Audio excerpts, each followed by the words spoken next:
Halo semuanya, kali ini aku mau bikin konten yang gak biasa ya. Dan biasanya kalian kenal aku kan sebagai chef handal gitu. Aku 3 kali ngegoreng orang. Pertama ya ada teknologi nuklir gitu, ada orang-orangan nuklir. Habis itu ada anomali ungu. Dan begitu aku menjadi chef dan mengolah masakan itu, mereka menjadi masakan bintang 5. Dan akhirnya mereka tutup akun. Biasanya aku memang cukup ahli gitu dalam memasak-masak. Kali ini yang mau ku masak adalah temanku sendiri. Pokoknya cukup dekat lah, kami bisa dibilang cukup oke gitu kan. Dan betul, aku mau menggoreng Enrico Jo, orang-orangan kok bisa.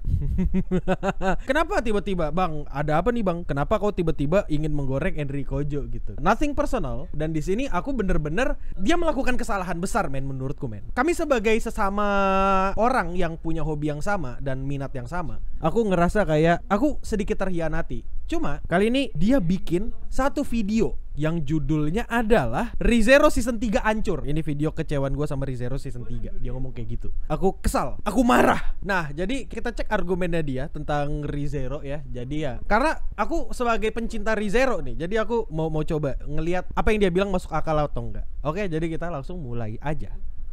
Di video ini gue pengen bahas kekecewaan gue sama ReZero Season 3 Part 2. Gue bingung kenapa ratingnya masih bagus sampai sekarang. Dan mungkin karena emang bagus. Oke. Rek. Dengarkan baik-baik. Emang bagus ReZero.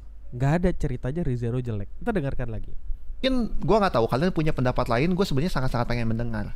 Tapi gue yakin pendapat gue ini objektif. Dan mungkin sebagian dari kalian tahu gue tuh segitu sukanya sama ReZero. Makanya di atas tuh gue ada part khusus buat mengkoleksi barang-barang ReZero. Damn, kan dia fans ReZero sama seperti aku gitu. Kenapa kita harus saling mengkhianati kayak gini? Perlukah peperangan ini terjadi, Rick? Aku gak ngerasa ini perlu sih. Kita bahas. Oh ya, disclaimer juga, spoiler alert. Karena ya buat kalian yang belum nonton part 3, mungkin beberapa gue akan bahas-bahas dikit gitu ya di video ini. Oke, di sini gue akan kasih tau dulu perspektif gue melihat cerita ReZero ini biar kita satu spektrum. Dan mungkin kalian akan mengerti nantinya kenapa gue bilang yang season 3 part 2 ini tuh jelek. Nah, kalau aku pribadi, ada beberapa hal di part 2 season 3 ini yang jelek. Bagian pertama yang aku gak suka adalah bagaimana mereka menceritakan Garfield dan traumanya terhadap Elsa. Sama tiba-tiba adegan-adegan tegang-tegang antara Putri Api ngelawan si Jealousy, Archbishop of apa gitu aku lupa. Yang dua itu tiba-tiba ada NPC diceritain. NPC yang menurutku secara penceritaan di animenya insignifikan. Jadi ya aku ngerasa kayak dua part itu aku kecewa. Garfield yang ngalahin tangan 8 itu juga animasinya bagus. Cuma kayak I don't get it man, I don't get it. Gak perlu memakan 2 episode untuk menceritakan Garfield dan Elsa dan traumanya. Dan seharusnya ini bisa di-pack lagi dengan lebih bagus. Atau bahkan bagian yang penyanyi yang diva itu bisa langsung dibuang aja. ReZero itu tuh ya bukan kayak anime shonen. Nah gue tuh ngelihat dunia ReZero di mana si Subaru itu kelempar gitu ya. Itu tuh kayak bumi kita. Pokoknya nggak ada yang abadi. Aku cukup setuju sama argumennya yang ini, yang dia bilang ReZero itu dalam tanda kutip nggak ketebak. Well, iya, karena Subaru kan mati berkali-kali dan dia ngulang ke checkpointnya. Kita sendiri nggak ada yang tahu checkpointnya di mana. Dan Subaru sendiri juga nggak tahu checkpointnya di mana. Tapi tugasnya dia emang menyelesaikan masalah yang ada, yang dimana dia harus mencapai end goal, yang dimana dia nggak mati, dan end goal yang dimana orang-orang yang dia mau nggak mati. Dan di sini spesifiknya dia ngikutin Ruth Witch of Envy. Dan udah kelihatan kalau emang ada satu entitas yang kuat, itu tuh udah nggak mungkin dikalahin dengan kekuatan lagi. Makanya harus pakai otak. Nah itu yang serunya dari ReZero. Nah ini betul, itu yang seru dari ReZero. Subaru tuh pakai otak gitu. Subaru tuh tidak goblok. Jadi Subaru tuh pakai otak buat ngalahkan orang-orang. Kayak misalnya kalau kau penasaran dan bingung, di ReZero itu ada beberapa if. Kalau misalnya kau baca novel ya, kayak misalnya what if kalau Subaru tidak meminta tolong kepada Reinhardt ketika di episode 1 apa episode 2. What if kalau Subaru memilih kabur bersama Rem. Pokoknya ada banyak if gitu. Ada banyak kemungkinan. What if Subaru nggak lompat ke jurang saat dia dipojokkan sama si Ram. Ada banyak if-nya gitu. Dan masing-masing if itu ada rutenya masing-masing kan. Dan itu ada ceritanya sendiri. Kayak misalnya slot if yang cukup populer. Dan itu ceritanya kayak dia udah nikah sama Rem dan punya anak. Di part 3 nih ya, yang season 1 wah buat gue bagus, serius. Nah di part 2 ini lu lihat Subaru sama sekali nggak mati. Bagus dong, Rick. Bagus dong. Hey, bagus dong. Bagus dong. Aku tahu yang dimaksud Enrico di sini. Dia bilang di sini kan Subaru tuh nggak ada mati gitu di part 2. Dan sebenarnya kalau menurutku pribadi ada bagusnya. Karena dia sendiri emang menghindari itu. Karena kalau kau sadar di season 2, part 2, season 2 di akhir, dia kan diceramahin sama Satella, sayangi dirimu. Jadi jangan menyia-nyiakan nyawa gitu. Dan di arc ini, emang arc yang di kota ini, emang Subaru tuh paling sedikit mati di sini. Tapi nanti mungkin di kedepannya, arc kedepannya itu arc, aku lupa arc apa. Intinya Subaru kayaknya matinya juga sama sedikit juga. Kayak risk and rewardnya kayak nggak ada gitu kalau di part 2 season 3 ini. Jadi aku ngerti kenapa Enrico ngerasa kecewa. Mungkin kalau kau baca novel kau bakal lebih kecewa lagi, Rick. Gue bukan soal Subarunya pengen mati ya, tapi akhirnya tuh semuanya jadi nggak make sense. Pokoknya kuncinya gampang. Kalau di season 3 part 2 ini lu pengen menang, lu cuma butuh 2 hal. Pertama, lu perlu motivasi. Yang kedua, lu perlu berteriak. Udah gitu lu menang. Kok lupa satu hal? Di part ini ada Reinhardt. Kalau kau nggak tahu Reinhardt itu siapa, Reinhardt itu apa di ReZero. Basically Reinhardt itu ibarat kata kayak Tuhan lah. Soalnya dia nggak bisa dikalahkan, dia overpower, dia adalah ibarat kata mimpi basah semua orang. Reinhardt itu bener-bener karakter cheat yang ada di ReZero. Bahkan Subaru pun kesusahan buat ngebunuh si Reinhardt. Kayak gua nggak paham banget ya. Yang terakhir yang si Garf, dia ngelawan si manusia tangan 8 tuh. Dia kan tadinya udah kalah-kalahan tuh. Tuh kan, bener. Ke nggak sukaannya dia sama ReZero di part 2 season 3 sama kayak aku. Garfield, dia mengeluhkan hal yang sama si Garfield. Dan di sini dia bilang kalau masalah yang dia nggak suka dengan arc-nya atau bagian ceritanya Garfield karena emang nggak ada motivasi yang cukup, which is fair. Aku ngerasa iya, di novel diceritakan sedikit lebih dalam, tapi di sini stupid gitu, di anime kurang. Nah ini lu cuma disemangatin sama warga dan anak kecil. Udah gitu ditambah dia berteriak, menang. Aduh, jelek banget.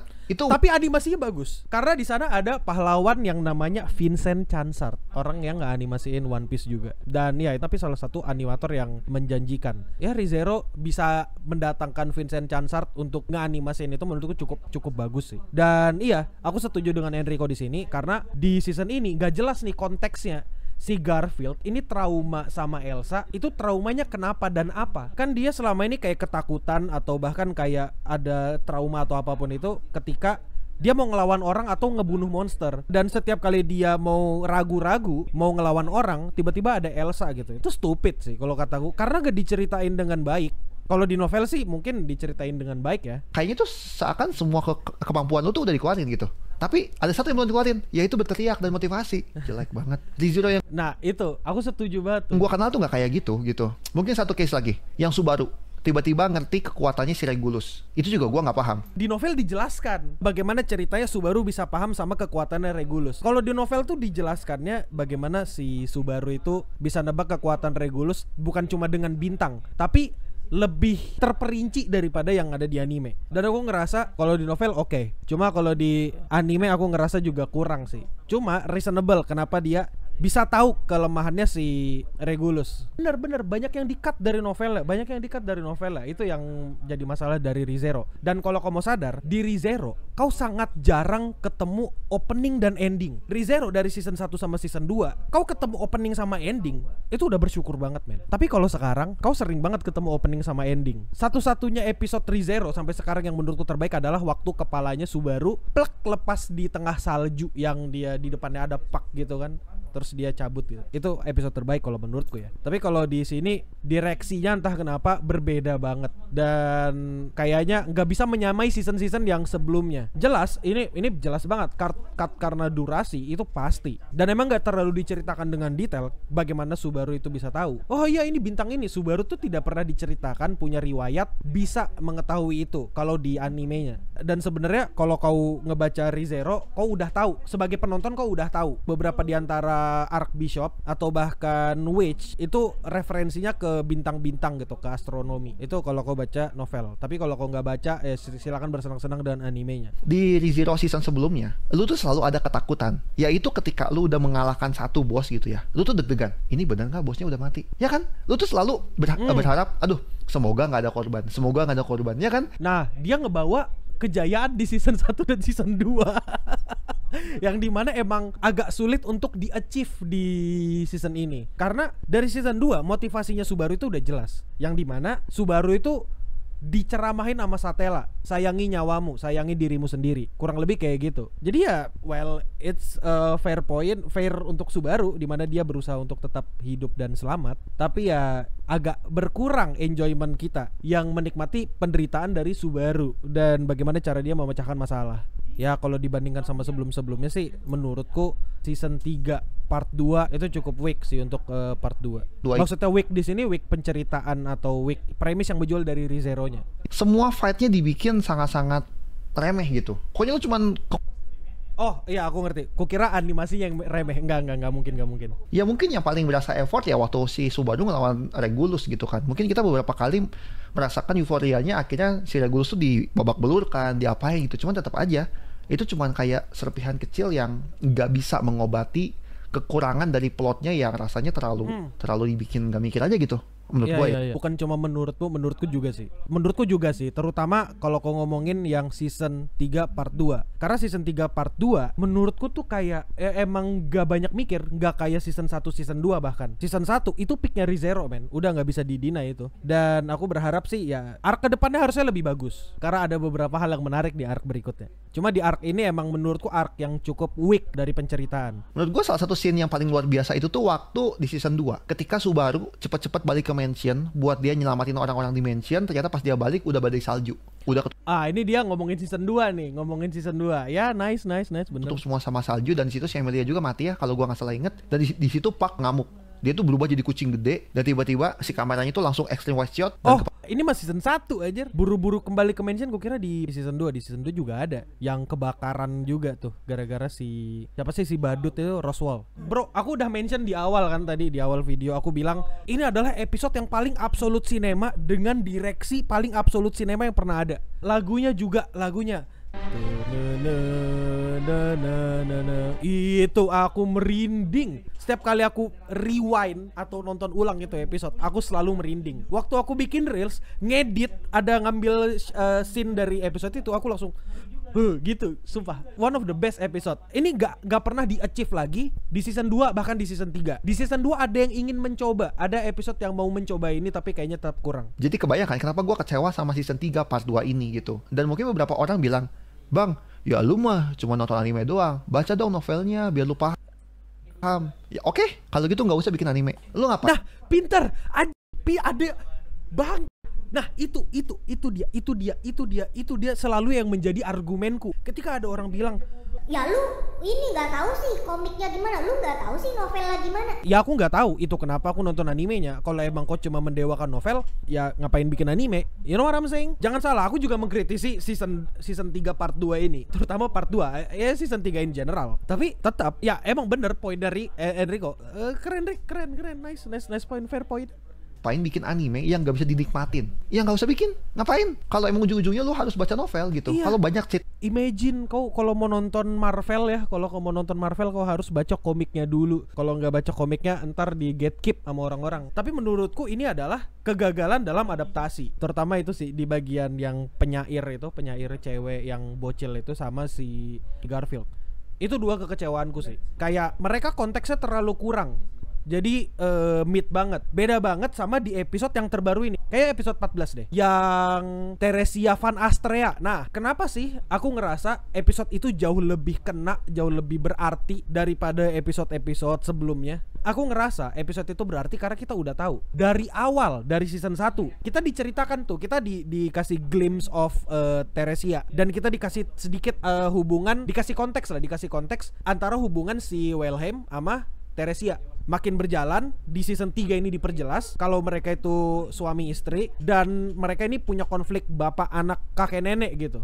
Iya kan? Dan episode ini juga menjelaskan kenapa si Teresia yang ikut perang sama Paus Putih tapi orang-orang masih ingat sama dia. Kan biasanya kalau orang ngelawan Paus Putih either lupa atau keberadaannya dihapus. Kurang lebih kayak gitu deh seingatku. Tapi si Teresia ini masih diingat. Artinya apa? Dia nggak kalah sama Paus. Nah gitu. Di sini ternyata dia kalah sama Pandora. Dan aku sendiri aku nggak kaget karena aku udah baca. Tapi ya udah kayak gitu. Yang ngapain bikin anime? Toh di season 1 season 2 juga bisa kok bikin. Iya bener, di season 1 sama season 2-nya it's a fucking cinema man, I'm not gonna lie. Season 1, season 2 cinema. Meskipun orang kurang suka sama season 2-nya karena terlalu banyak yapping.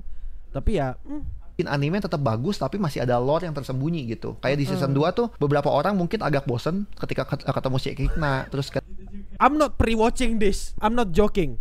Aku nggak pre-watch. Tapi poin kita sama anjing. Aku barusan bilang season 2 ngebosenin bla bla bla, dia juga ngomong, "Man, kita emang sahabat, Bro." Pokoknya intinya ketika dari season 1 sampai season 2 ya, dari Zero tuh gue tuh benar-benar memperhatikan setiap kalimat yang diomongin. Karena menurut gue tuh sangat-sangat deep gitu loh. Layaknya waktu gue nonton Hunter x Hunter.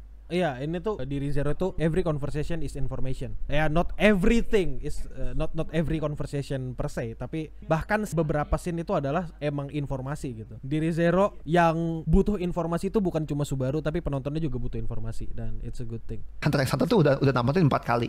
Dan selalu gue tuh seperti menemukan hal yang baru gitu. Nah, kau tahu nggak? Ini fun fact nih. Aku bakal ngasih kau fun fact. Di Hunter x Hunter, satu-satunya orang yang bener-bener neriakin jurusnya itu cuma Gon.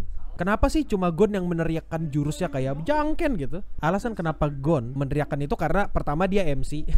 Yang kedua, kalau orang-orang lain gak meneriakkan jurus itu, nama jurusnya, karena pengguna jurus ini takut kalau jurusnya itu nanti bakal di counter atau dicari kelemahannya. Kayak misalnya kita lihat Hisoka. Begitu ketahuan jurusnya Hisoka apa, ya Hisoka bisa di counter dengan lebih mudah gitu kan. Dan kalau kamu ngomongin Hunter x Hunter, jelas Hunter x Hunter itu isinya tentang informasi, dan informasi itu seberharga itu kalau di Hunter x Hunter. Itu kenapa kau nggak bisa dapat informasi dengan mudah dan murah kalau di Hunter x Hunter. Sama dengan ReZero adalah kau dapat informasi bayarnya dengan nyawa. Itu ReZero yang ku tahu. Tapi season 3 ini nggak worth it banget buat gue bilang. Jelek banget gitu. Padahal di season 3 part 1 yang pasti Subaru pidato itu mantep, serius, gue bilang mantep. Iya, aku juga mantep. Cuma ya aku kecewa dari bagian Subaru pidato itu pantatnya kurang gede. I'm joking. Karena Subaru tuh bukan pakai otot, pakai otak gitu, dan otaknya pun bukan. Iya, dia ototnya otot pantat. Kenapa kalian tetap bisa menikmati itu? Kalau gua nggak bisa nikmatin. Kalau misalkan dari gambar gitu, ya gambar juga banyak yang lebih bagus. Dari plot, no shit, Rick, no shit you saying that shit. Di antara semua anime di musim ini, animation wise, ReZero tuh ada di atas rata-rata anjir. Kita lihat ya. Soul Leveling, oh it's top tier animation. Sakamoto Days, jelek.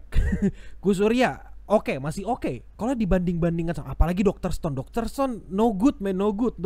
Zenshu bagus. Ini juga mid animasinya. Ini masih oke. Kalau mau dibandingkan animasi di season ini, paling ya Jibaku Shonen ini bagus. Udah, habis itu sama ReZero. Tapi kalau di season ini for me one of the top animation, not anime but animation. Jujur ReZero season 3 aku nggak kecewa amat karena bisa dibilang aku udah nurunkan ekspektasiku semenjak ada perubahan staff. Jadi ya udah gitu, kayak ya it's not a big deal but I still enjoying ReZero season 3.